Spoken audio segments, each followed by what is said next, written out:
Some men are born into crime. Others choose it. But Jon Roberts, he perfected it into an art form.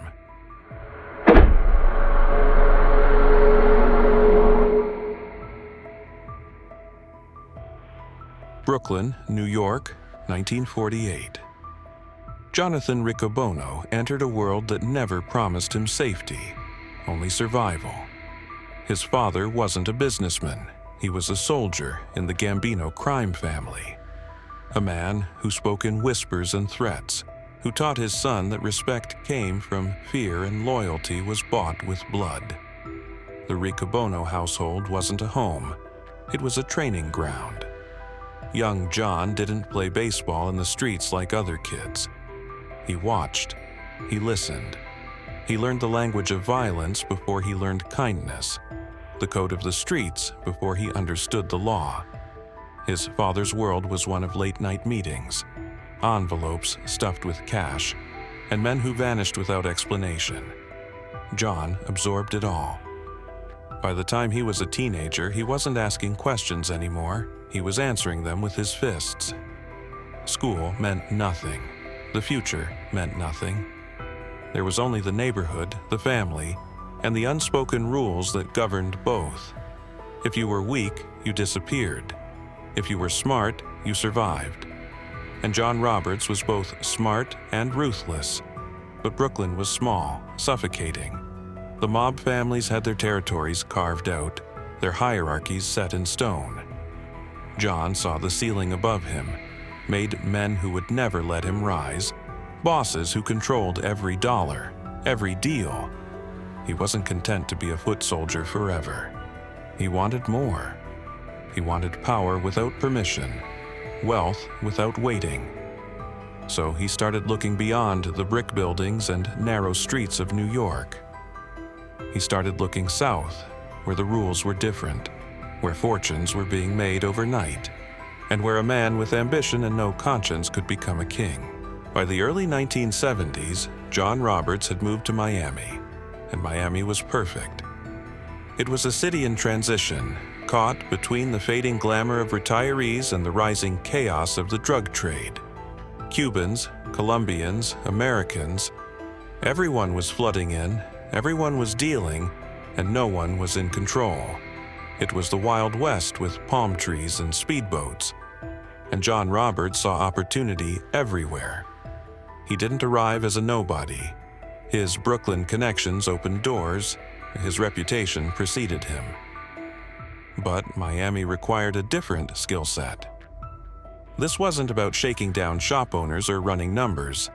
This was about moving product, massive quantities of product, across borders, through customs, into the hands of distributors who controlled entire cities.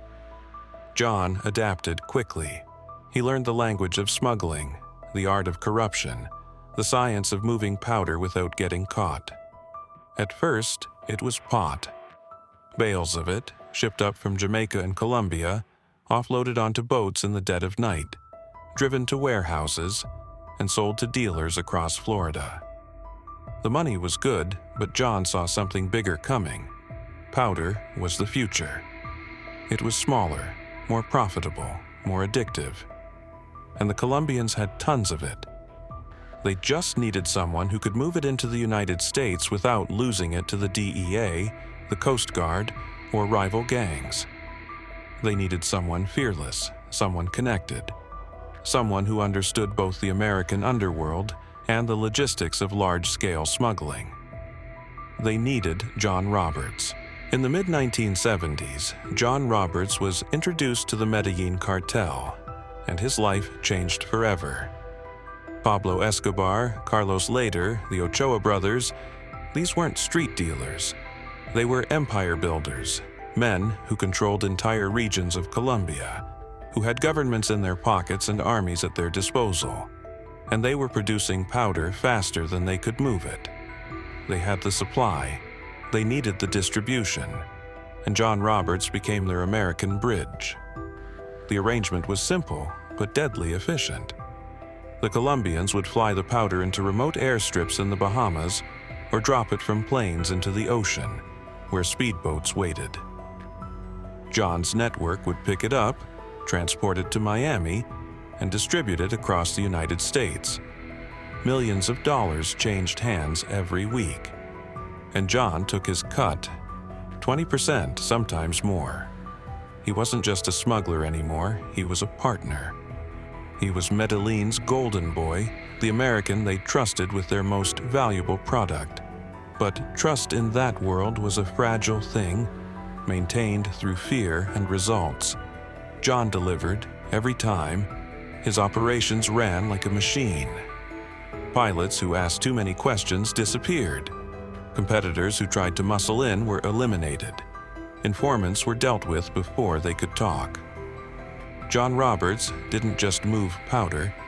He controlled the entire supply chain, from the Colombian jungle to the streets of New York, Chicago, and Los Angeles. And he did it all while living like a king. Miami, in the late 70s and early 80s, was a playground for men like John. He had mansions, yachts, cars that cost more than most people's houses. He partied with celebrities, invested in legitimate businesses, and walked through the city like he owned it, because in many ways he did. The police knew his name but couldn't touch him. Witnesses disappeared or refused to testify. Evidence vanished. Jon Roberts had built an empire on powder and blood, and for a while it seemed untouchable. The late 1970s and early 1980s became known as the cocaine Cowboys era, and Jon Roberts was one of its architects. Miami transformed into a war zone. Rival gangs fought for territory. Executions happened in broad daylight, and the murder rate skyrocketed. Bodies turned up in canals, in the trunks of cars, in abandoned buildings. The streets ran red, and the powder flowed white. It was chaos, and chaos was profitable. John wasn't the flashiest of the cowboys. That title belonged to men like Griselda Blanco, the godmother of powder, or the Ochoas who threw parties that looked like royal gatherings. John operated differently. He stayed in the shadows, avoided the spotlight, and let others take the credit and the heat. He understood something fundamental. The loudest man in the room is the first to get arrested. So he kept quiet, kept moving, and kept making money. But he wasn't passive. When someone crossed him, the response was swift and brutal. A pilot tried to steal a shipment. He was found floating in Biscayne Bay. A dealer cut the product and tried to keep the extra profit. His family received a message they'd never forget. Jon Roberts ruled through a combination of efficiency and terror. People feared him not because he was the most violent man in Miami, he wasn't, but because he was the most calculating. He didn't kill out of anger, he killed out of logic. And that made him more dangerous than any hothead with a machine gun. His partnership with the Medellín Cartel deepened. He wasn't just moving powder anymore. He was helping them expand their reach into new markets, laundering their money through real estate and casinos, and eliminating their enemies in the United States. John became indispensable. Pablo Escobar himself treated John with respect, something few Americans ever received, because John delivered results, and in the drug trade, results were the only currency that mattered. The money was insane. John was making millions every month, more cash than he could spend, more wealth than he'd ever imagined back in Brooklyn. He bought property in Miami Beach, invested in nightclubs, and surrounded himself with beautiful women and powerful men. From the outside, he looked like a successful businessman. From the inside, he was one of the most dangerous criminals in America. But Miami was getting too hot. The DEA was ramping up investigations. Informants were being flipped, and the violence was drawing too much attention. John knew the golden age couldn't last forever. Empires built on powder always crumbled eventually. The question wasn't if, it was when. Jon Roberts didn't succeed because he was lucky. He succeeded because he was meticulous.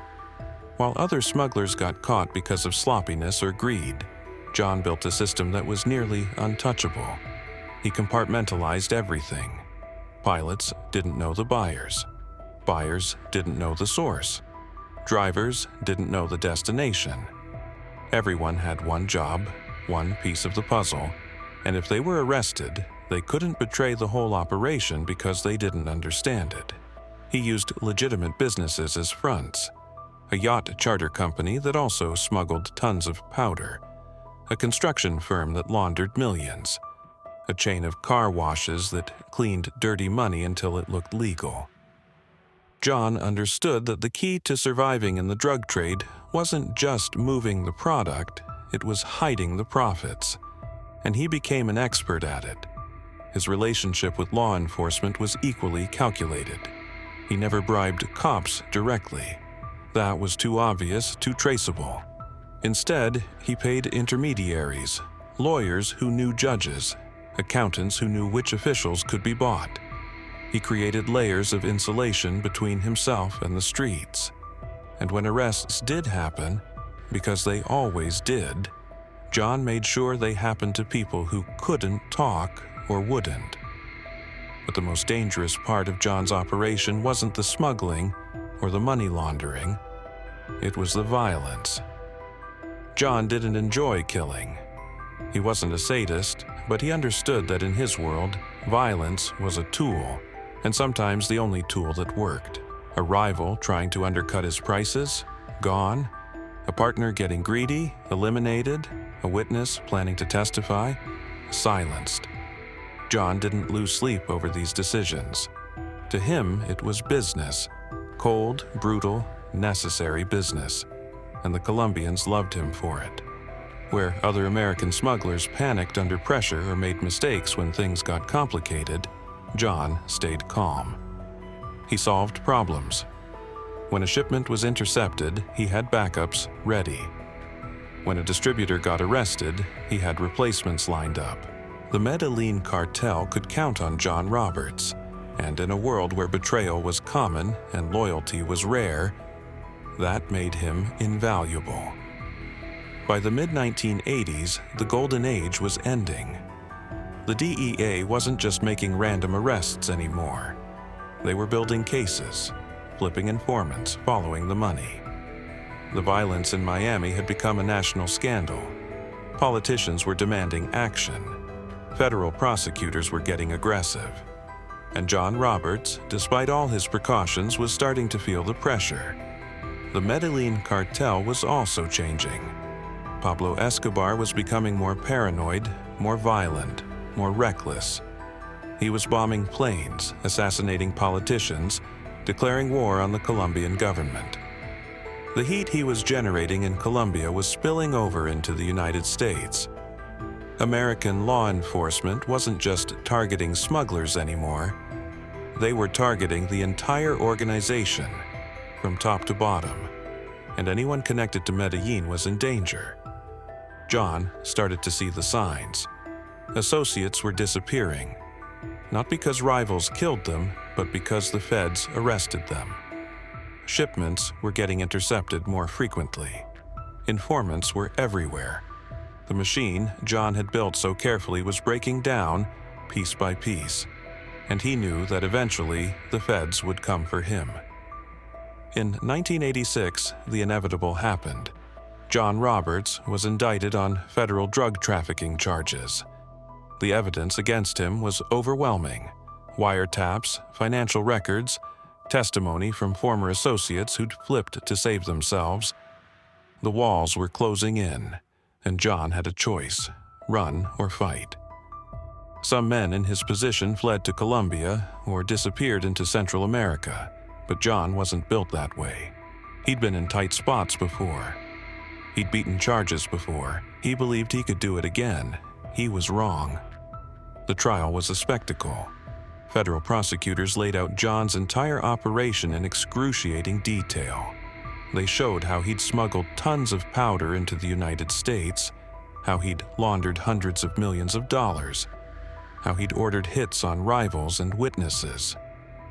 They played wiretapped phone calls where John discussed shipments, payments, and murders in coded language that wasn't coded enough. They brought in witnesses, pilots, dealers, accountants, who testified about John's role at the center of it all. John's defense tried everything. They attacked the credibility of the witnesses, claiming they were liars trying to reduce their own sentences. They challenged the wiretaps, arguing they'd been obtained illegally. They painted John as a businessman who'd been set up by real criminals. But none of it worked. The evidence was too strong, the case too airtight. The jury didn't need long to deliberate. Guilty on all counts. Jon Roberts was sentenced to multiple decades in federal prison.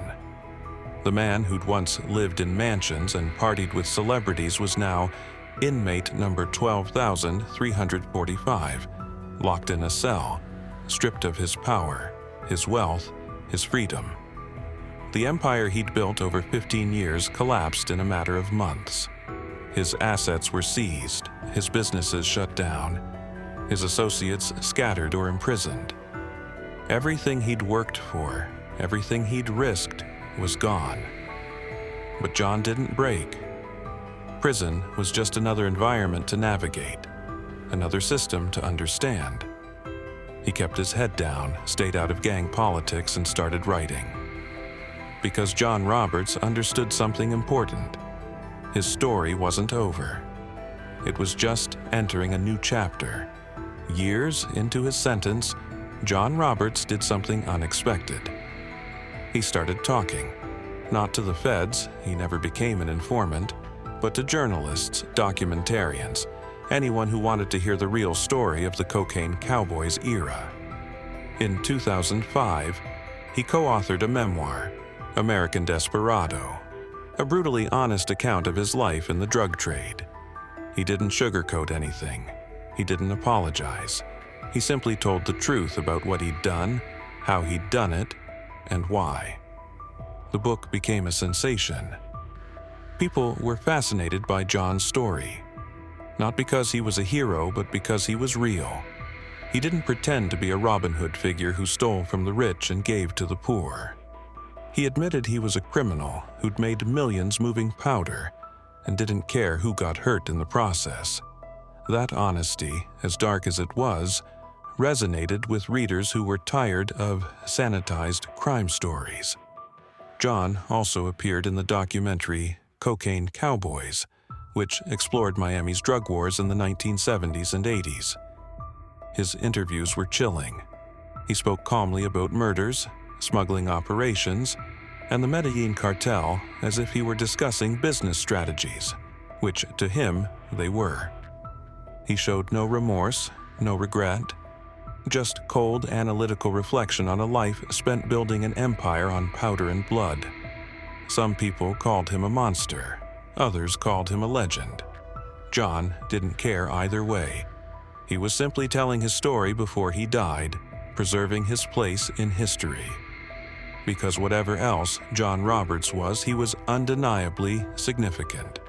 He'd been at the center of one of the most violent, profitable criminal enterprises in American history. He'd worked directly with the Medellín Cartel at the height of their power. He'd moved more powder into the United States than most people could imagine. And he'd lived to tell the tale. Jon Roberts died in 2011, a free man. He'd served his time, been released, and spent his final years living quietly, far from the chaos of Miami. But his legacy lives on. The Cocaine Cowboys era he helped create changed Miami forever, transforming it from a sleepy retirement city into an international hub of wealth, culture, and crime. The billions of dollars that flowed through Miami during those years built the skyline, funded the clubs, and created the city's modern identity. But the cost was staggering. Thousands died in the violence. Families were destroyed by addiction. Communities were torn apart by the drug trade. Jon Roberts and men like him didn't just smuggle powder, they smuggled destruction, packaging it in bricks and selling it as opportunity.